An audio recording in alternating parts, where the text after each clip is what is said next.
Good morning and welcome to the joint operational media brief. I welcome to the podium Miami-Dade County Mayor Daniela Levine Cava.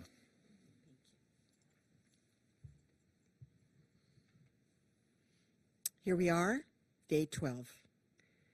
It's hard to believe that it's been 12 long days. I'm proud to provide an update that last night's demolition of the remaining portion of the Champlain Tower South was executed exactly as planned.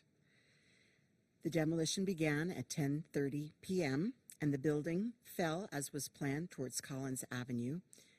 Only dust landed on the existing pile. And a little over an hour afterward, we received the all clear. And then right around midnight, work commenced on the pile, and by 1 a.m., we were in full search and rescue operation mode. To collapse an entire apartment building is a devastating decision, and the demolition was in no way a decision that I made lightly. Bringing the building down in a controlled manner was critical to expanding our scope of search. Truly, we could not continue without bringing this building down. The area closest to the building was the area that we had not been able to access, and that is where we needed to go. And previously it was not accessible due to the enormous risk to the team of first responders because of the instability of the building. And as we speak, the teams are working on that part of the pile that was not accessible before the building was demolished. The standing structure also posed a threat to public health and safety, particularly as the storm approached, given that the tropical storm force winds could have brought it down in a manner that could not have been as controlled and predicted. So I am extraordinarily grateful to the demolition team, the engineers, the Miami-Dade Fire Rescue Team, the Miami-Dade County Police Department, and everyone who played an integral part in executing this operation safely and successfully, including the town of Surfside. I also want to take a moment to acknowledge and reflect on the great tragedy that this has been for those who've survived the building and have had to evacuate. The world is mourning for those who lost their loved ones and for those who are waiting for news from the collapse. To lose your home and all your belongings in this manner is a great loss as well, and my heart and deepest sympathies goes out to all of the families who have had this tragedy. Our teams are doing everything possible to help those who lost their homes begin to rebuild. FEMA is here and has been from the beginning, and they've been doing an incredible job to sign up families for individual assistance. And we're working with insurance companies to streamline the process of submitting claims as much as possible. And we've raised millions of dollars thanks to the generosity of people in this country and all around the world. Their generosity has been overwhelming, and it is going to be very, very important to put these funds into these families' hands to help them to rebuild and meet their unmet needs, and they have already been getting this assistance. I also want to stress once again that we took every action that we possibly could to search for any pets, any animals in the building prior to the demolition. In the days since the collapse, the Miami-Dade Fire Rescue Team conducted multiple full sweeps of the building in person, including searching in closets and under beds and other hiding places. In the areas of the building that were not accessible to the teams, they used ladders on high-lift cranes, and they placed live animal traps on the balconies at great personal risk to our first responders. Also, doorways were opened, other means for the pets to escape the building if they were able. We deployed drones with thermal imaging on numerous trips over the rubble pile and also standing in the tower in areas unsafe for search and rescue teams to enter. So I want to say as clearly as I possibly can and urge our community to understand that we went truly to great lengths to take every step that we could at great risk to our first responders to ensure that all of the pets that were beloved family members, that none of them were left in the building prior to the demolition. Since the first responders were able to resume their work on the collapse last night, we have very sadly recovered 3 additional victims. The total number of confirmed deaths is now at 27. The number of those accounted for is 191 and unaccounted for 118. Please join me in praying for those who lost their lives, the families who mourn, and for all of those who are still waiting. We continue to monitor Tropical Storm Elsa and expect that Miami-Dade will mostly experience heavy rain and some winds throughout today and tomorrow.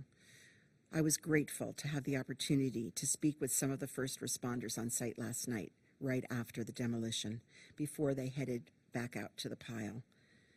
On day 12, these men and women have continued their mission.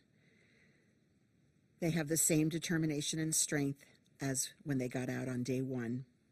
It is a true honor to serve alongside these heroes and sheroes from the state, from the federal, and from the international teams, all of our partners who've made this historic effort possible.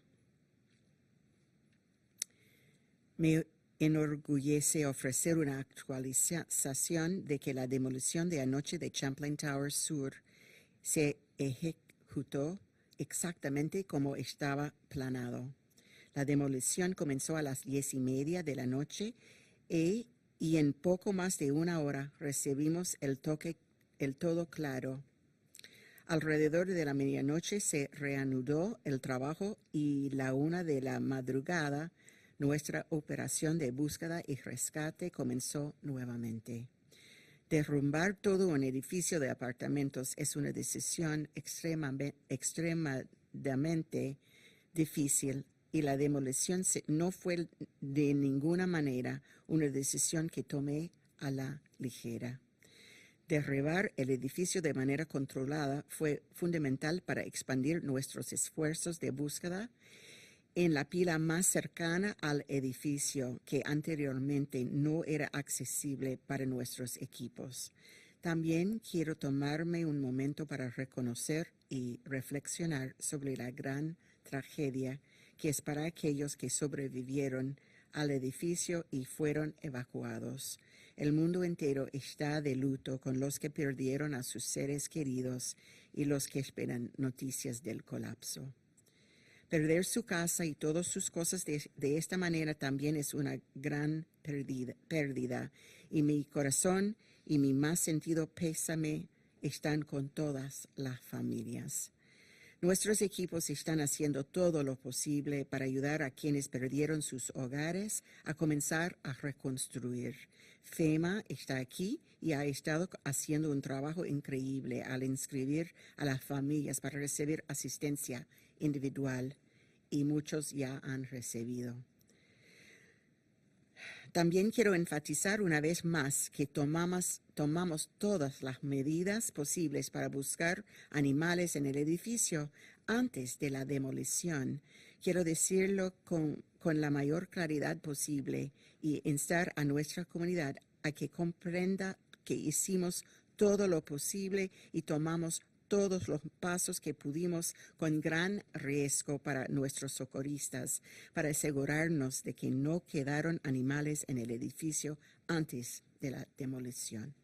Desde que los primeros en responder pudieron reanudar su trabajo en el colapso, lamentablemente hemos recuperado a 3 víctimas adicionales. El número total de muertes confirmados ahora es 27. Las personas contabilizadas son 191 y desaparecidas son 118.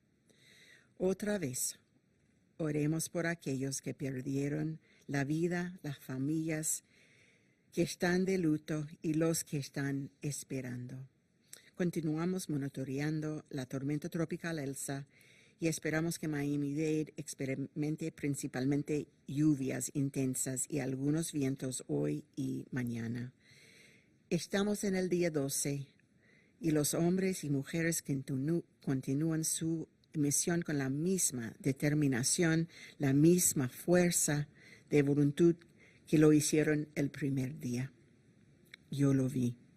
Es un gran honor para mí servir junto a estos héroes.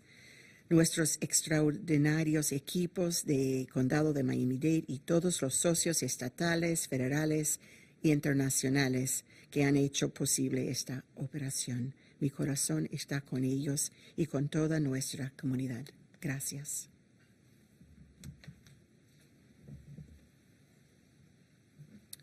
Thank you, Madam Mayor. Vice Chair for the Board of County Commissioner, Commissioner Oliver Gilbert.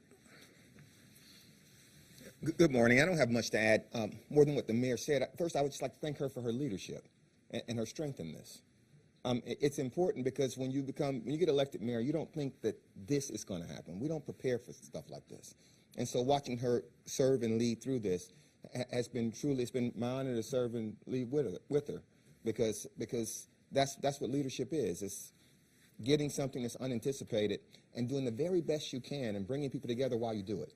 Look, 12 days ago, I think I stood in front of a microphone and I said that we're going to work, we're going to pray, and we're going to get through this together. And that's what we're doing. We're praying, we're working, and we're getting through this together. That takes different forms. Last night, the building came down, so that allows us to expand our search. That's the work that has to take place. You know, as we move forward in this process, I just want everybody not to forget the praying part. Because we're still praying to possibly find survivors. We're praying for peace and answers for the family, and we're praying that we can find the information. We can figure out exactly why this happened.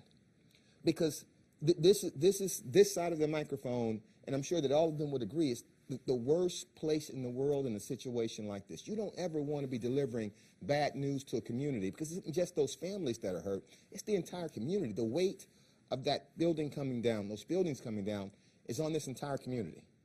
And it's been a long ride for us. Look, it's not lost on me that we celebrated the 4th of July yesterday. And we didn't actually celebrate, not like we do. But last year we didn't actually celebrate like we do either because of COVID. And so it seems like we've been in this kind of malaise for a while as a community. My commitment, her commitment, our commitment is that we're going to pray and we're going to get through this and come out of this together. I know that we can do that. I know that we will do that. I appreciate all of you. Thank you. Thank you, Mr. Vice Chair. National Weather Service, Robert Molleda. Good morning. We're tracking Tropical Storm Elsa near the south coast of Cuba this morning. Although the forecast has the center of the storm passing closer to the west coast of Florida, we will still feel some intermittent showers, especially tonight and tomorrow, and these showers and thunderstorms will have some brief but gusty winds, and these winds could still be quite strong across the area, as well as locally heavy rain and localized flooding possible, and even the possibility of 1 or 2 tornadoes across South Florida. So this is for a time frame of tonight and tomorrow. En español, seguimos siguiendo la tormenta tropical Elsa, que está cerca de la costa sur de Cuba, aunque el centro de la tormenta se espera que esté más cerca de la costa oeste de la Florida. Aquí en el sureste de la Florida vamos a experimentar vientos fuertes en ráfagas con estas lluvias que van a pasar sobre nuestra zona esta tarde y también esta noche y mañana, tanto como posibles inundaciones debido a estas lluvias fuertes y la posibilidad de 1 o 2 tornados. Gracias. Thank you, Mr. Molleda. Division Director for Office of Emergency Management, Deputy Incident Commander Charles Sorrell. Good morning, everyone.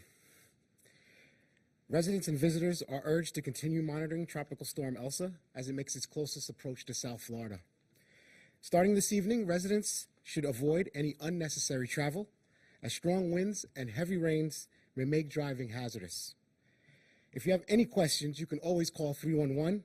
Their hotline is open between hours of 8 a.m. and 7 p.m. Residents can also access disaster-related information 24 hours a day on what to do before, during, and after a storm at miamidade.gov/hurricane. Due to our own preparation, we continue to work at the county's Emergency Operations Center. Later today, we will begin implementing plans to redeploy our assets at the collapse site. Our Office of Communications will provide you with information as necessary as to when we will move and the hours and times of our future briefings. Details on future briefings. The Family Assistance Center will maintain service hours between 12 p.m. and 5 p.m. daily. Our total number of families served to date is 127. FEMA, as we have all been in a unified command, is also supporting our efforts. In order to access information on individual assistance for families, survivors, please go to fema.gov/disaster/3560. Anyone who has been impacted by this tragedy or wanting to stay up to date with the latest information regarding our response in Surfside can visit that website that I just mentioned or miamidade.gov/emergency. Thank you.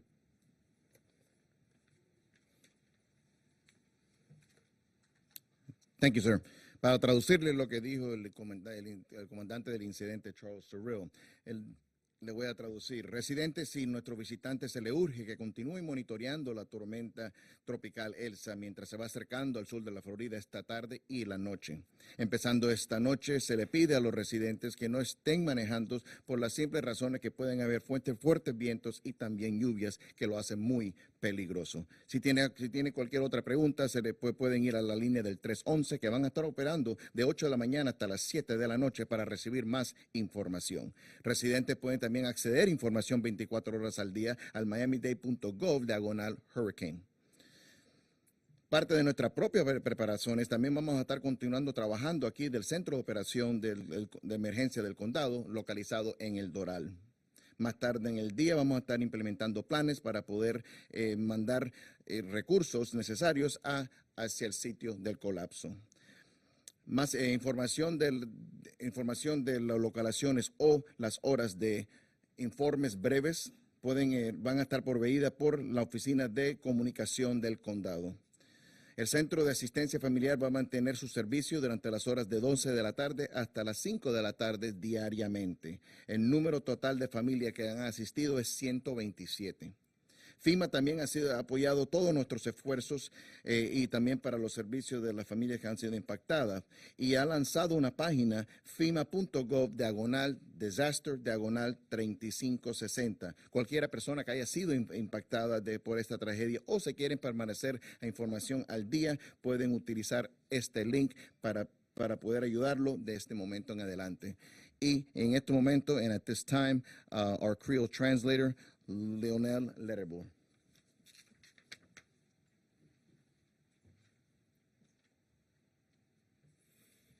Mesdames et messieurs, bonjour. Jeudi, nous avons atteint 12 jours après que l'incident est arrivé. Jeudi, nous avons confirmé que, j'en ai prévoir, il y a une démolition qui est faite sur ce site-là pour le reste bâtiment qui peut tomber. Ça fait hier soir à 10h30 dans la soirée. Donc, Kounia parti ça, il est à terre. L'équipe nous enterrée était sur place et l'équipe là travaille à partir de 1h du matin à recherche.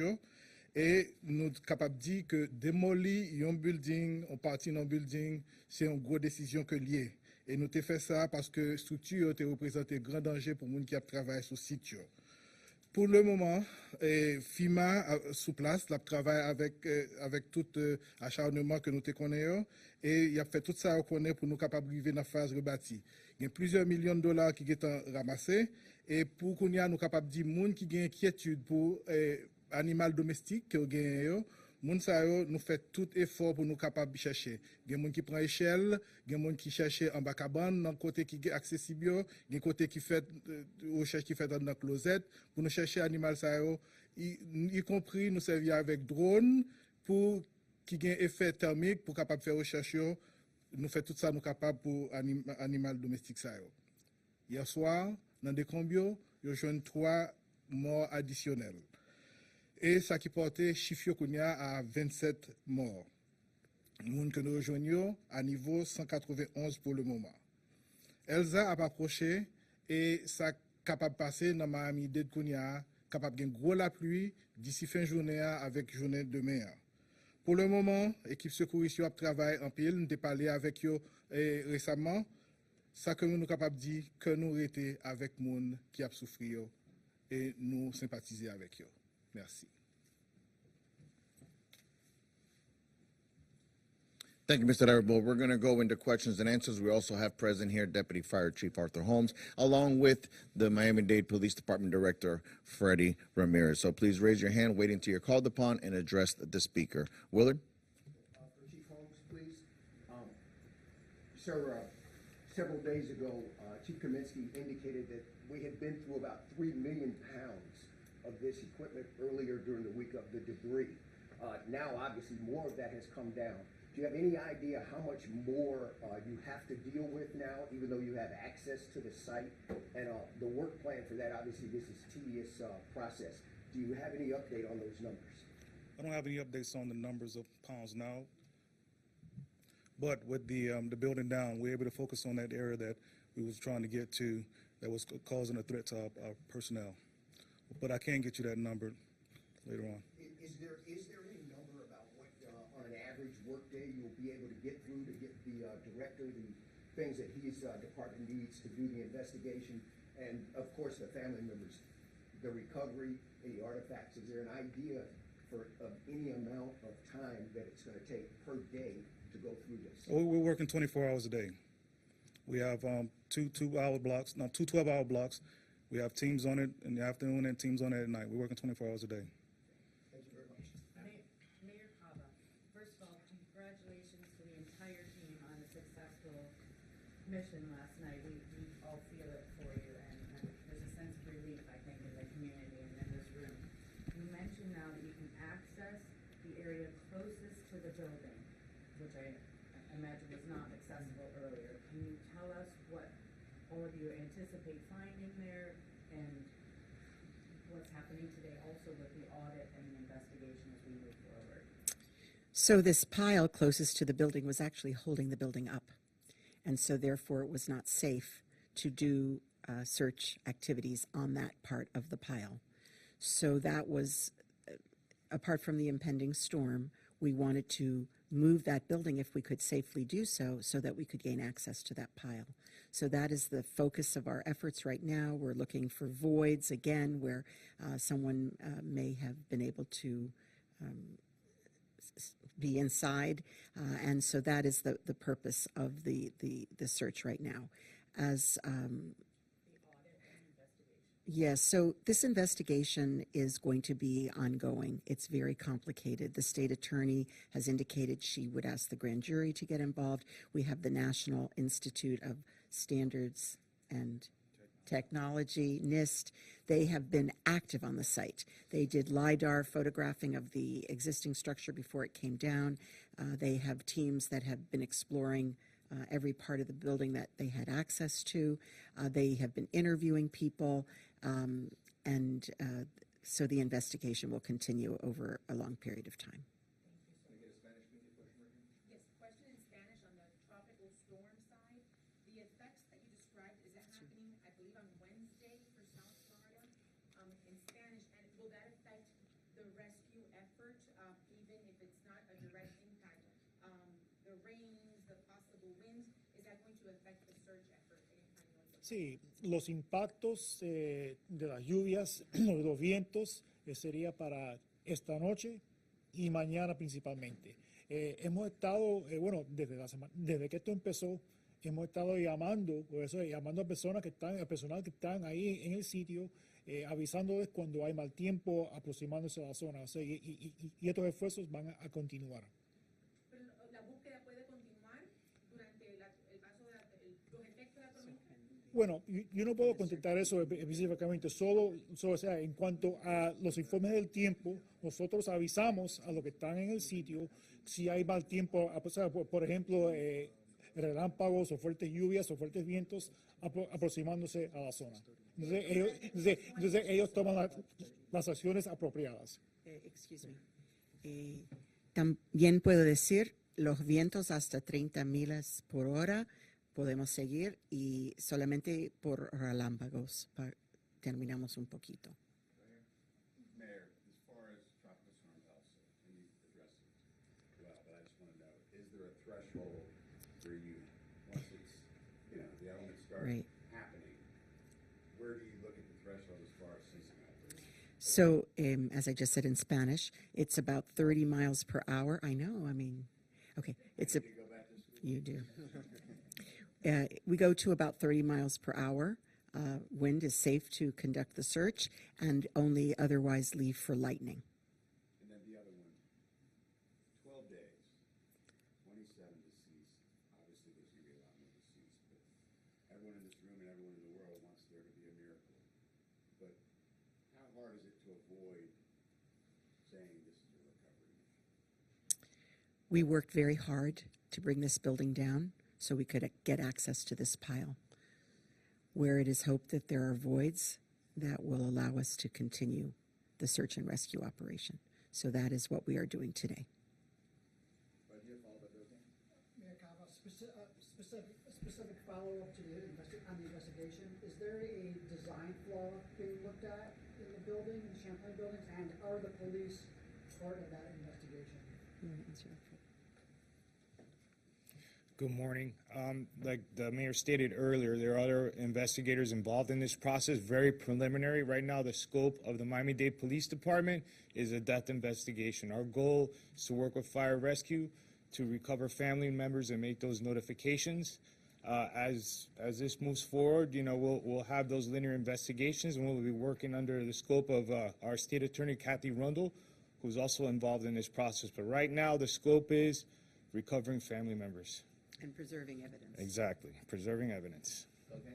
And what about the design? Is a possible design flaw being looked at? We're too early in this process to really start discussing those things. Right now, as I discussed, those entities are in a fact-finding mode, and we're focusing on recovering victims right now. But this will be a long process, as has been stated, and it'll be very thorough. Can I ask the fire chief a question? Regarding rescue personnel looking under beds for pets, when did that happen? Was that the first day? Was that June 24th, or was that more recent? Doug, it happened as of yesterday that they were at great risk to themselves, searching inside those units that had been indicated might have pets and searching very thoroughly. So rescue personnel were sent into that building to look for pets under beds? Correct. In person? Correct. Okay. And could I just follow up with this? If this were to become a recovery operation, what would we see differently in terms of the search? Would anything change, or would it just be a change in the label? Nothing would change.